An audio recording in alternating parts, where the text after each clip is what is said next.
You don't, once again, have to get in front of camera. You think of YouTube as kind of being a place that you upload and you watch videos, right? But Sure. YouTube, they have their own ingestion, so you can set it up on a couple of different hosts, and they offer kind of automatic RSS ingestion. So it's going to help you get on YouTube Music. So, that's going to be their mobile listening app. Take it a step further, get in front of even larger potential audience, just getting on YouTube, period. So the youtube.com. So just really either creating those audiograms or like we're doing right now, we're just sitting in a Zoom call. There's a lot of different ways that you can create kind of video to get up on YouTube as well and start to leverage that audience. Sure. And I'm sure like it's almost like a no-brainer that you want to be on YouTube because it is the website. People, as weird as it is to say, nobody Googles stuff anymore for answers. They YouTube it. Like the other day, I literally was struggling to fix something on my TV. And instead of Googling it, I just opened the YouTube app on my TV and was like, hey, how do I fix this? Oh, yeah, all the time. I hate to be that person. I want to be the one who can fix it myself. But I'm like, no, I'm out of my depths here. Just TV, fix self onto the YouTube search bar or whatever. But okay, cool. And like, we're talking about getting full episodes onto YouTube at this point. You were talking about they have like RSS ingestion now. But more than that, I mean, I feel like YouTube Shorts is a huge avenue for people. They're now supporting longer videos there, if I'm not mistaken. They're doing like, what is it, up to 3 minutes? Yeah, it's 3 minutes as of like a week ago, I think. Wow. Okay. That's crazy. I got to rethink my YouTube marketing strategy, clearly.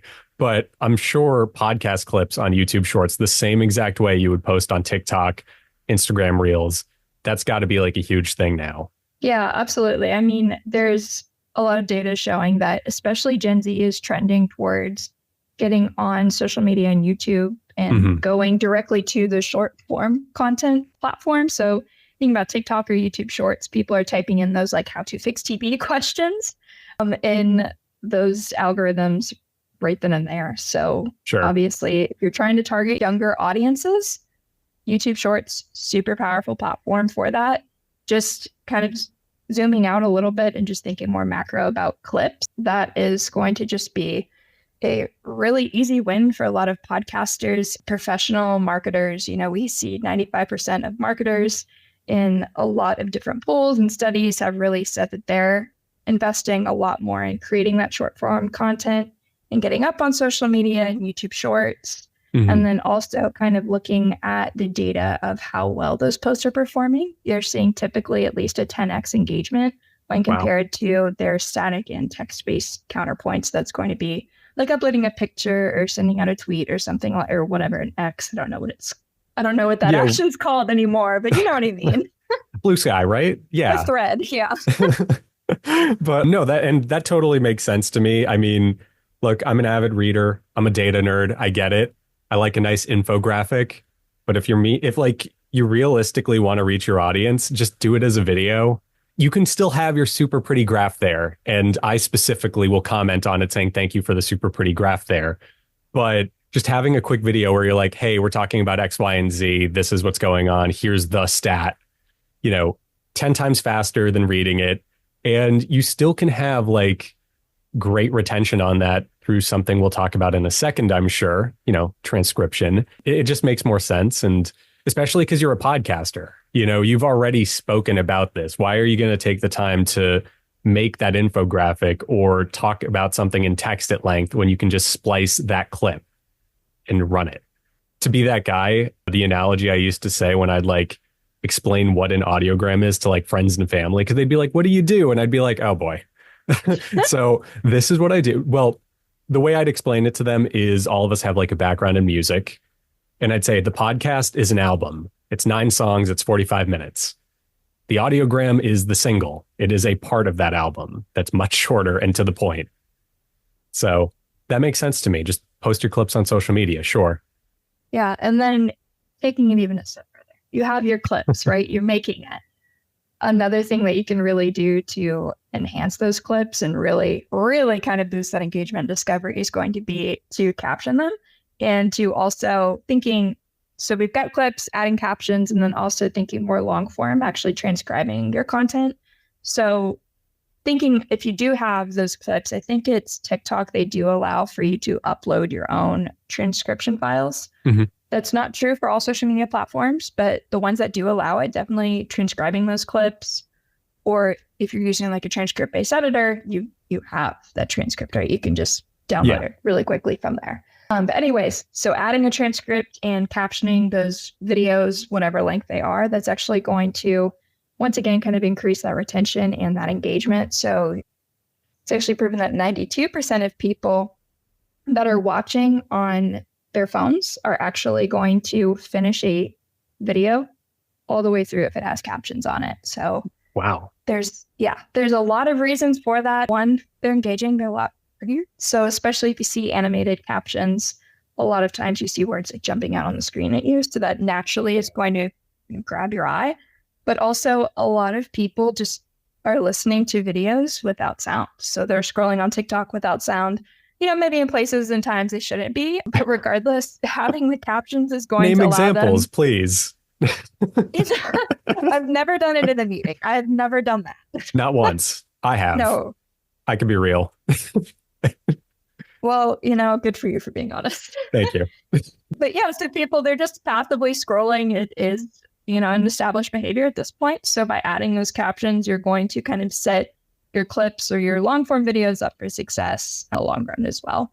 Sure. And then adding a transcription, that's also going to give you a lot of added discovery benefits. So thinking about SEO, especially algorithms like YouTube, or even if you're just actually going to Google and you're Googling something, right? Those algorithms and bots, they cannot crawl audio files or video files actually.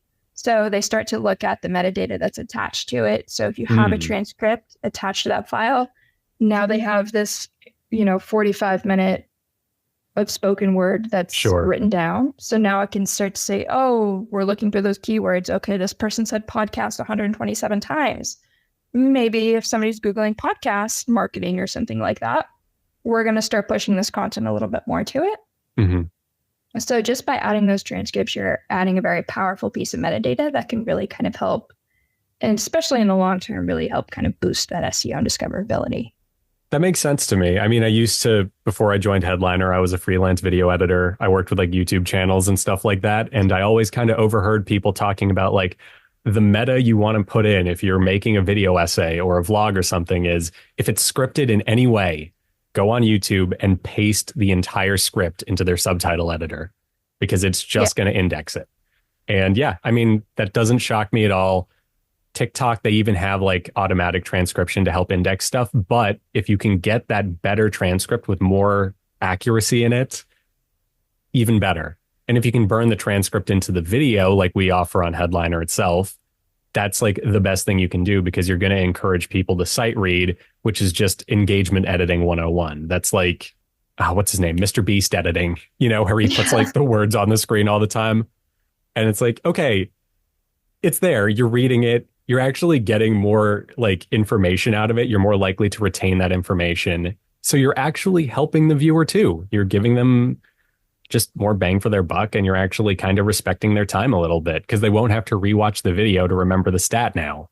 Exactly. And then we're also seeing with that, there's thinking about Gen Z, I'm Gen Z, so I'm a little biased, but we love our captions. We love those bad boys turned on.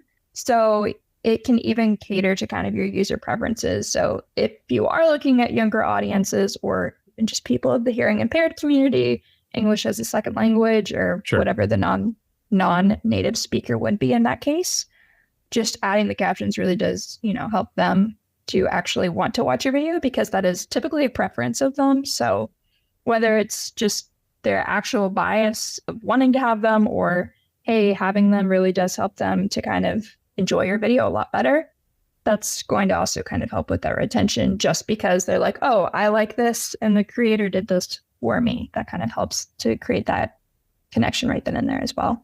It sounds like a lot of those like little production flourishes you can throw in go a long way and just bolstering whatever it is you bring to the table, I guess. So on that track, we were talking about how easy it is to get a video podcast made these days. It's just a Zoom call away, basically.